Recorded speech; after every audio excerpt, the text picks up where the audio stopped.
आहे का डॉक्टर साहेब आतमध्ये? हो आहे. पण शांताबाई हो का? बाप्पा लय दिवसांनी आली हो शांताबाई तू. तब्येत ठीक आहे ना तुझी? अरे काय सांगू जी, तब्येत तर ठीक आहे पण हे वजन बोलतं लई वाढून राहिलं माझं. काहीतरी उपाय सांगा ना जी याच्यावर. हो दिसूनच राहिलं ना तुझं वजन खूप जास्त वाढून राहिलं. पहिलं कशी होती श्रीदेवी सारखी ना आता कशी झाली बाय. गावात तर तुझाच जलवा होता पहिलं जेव्हा बारीक होती तेव्हा. मस्त दिसायची तेव्हा. लहानापासून तर मोठ्यापर्यंत तुझ्याच नावाची चर्चा म्हणे शांताबाई मस्त दिसते. आता कशी झाली हो तू व एवढी म्हशीसारखी फुगली ना. थोडंसं कमी खात जा, फिरत जा, हा थोडंसं व्यायाम करत जा.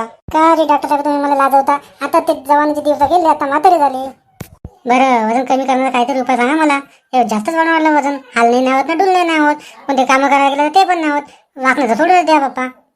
हो हो सांगतो. आता एकच उपाय तुमचं वजन कमी करण्याचा. ते तुमची जी जुनी सवय होती ना ती सवय तुम्हाला सोडायला लागेल तेव्हा तुमचं वजन कमी होणार. कोणती सवयी डॉक्टर साहेब? एकच काम करायचं. कोणी खायला विचारलं का फक्त मान इकडची तिकडे करायचं.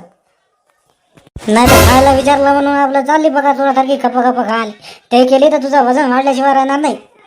मग कोणताच डॉक्टर तुझं वजन कमी करणार नाही.